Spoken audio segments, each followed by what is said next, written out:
Well, good evening and welcome to Tucker Carlson Tonight. It's a big week. This is the one-year anniversary of Robert Mueller's appointment as special counsel to investigate Russian interference into the 2016 election. Seems like a good time to assess how's it going. Well, the investigation is costing millions of dollars. It's producing thousands and thousands of hours of cable news commentary. Our political system has been brought to a virtual standstill. We still await the investigation, its conclusions. 1 year in, though, what do we know so far? Well, certainly nothing we were promised at the outset of the investigation. There's still no evidence of any plot by the Trump campaign to collude with the Russian government to hack the presidency, to beat Hillary Clinton. There's no evidence that Russia hacked any vote totals, for that matter.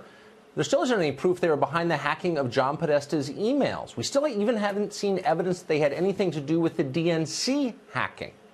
People have been charged with crimes, but only for behavior totally unconnected to Trump's campaign or because they allegedly lied to Mueller's investigative team. In the case of former National Security Advisor Michael Flynn, he apparently was charged with a felony perjury crime, even though his FBI interviewers, we just learned, didn't believe he was lying when they spoke to him. So a few people are having their lives destroyed, but for nothing that we can see. No collusion has been found or even suggested.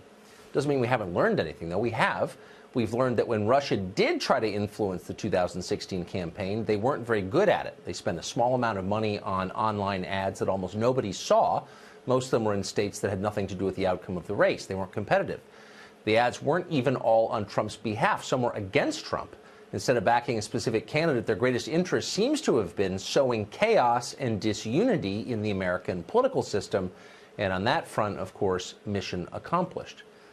More than anything, though, we've learned just how clueless the people who run Washington, D.C. are.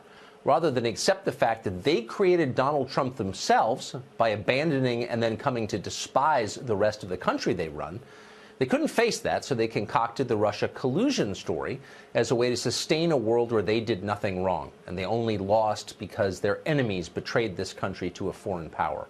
For more than a year, Russia was all they could talk about because they certainly didn't want to talk about the issues that got Trump elected in the first place. Drug ODs, a vanishing middle class, their agenda of literally replacing the people who live in this country with immigrants. They didn't want to talk about that. But it hasn't been working. For most of Trump's presidency, Democrats have looked forward to the big midterm wins that will give the control of Congress once again. That's the whole point of all of this.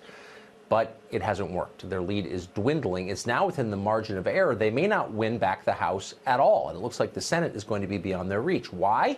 Because the public has recognized that the Russia investigation is not what they said it was. It is, and it has been from the beginning, a witch hunt created by a cabal frantic to keep its hold on power.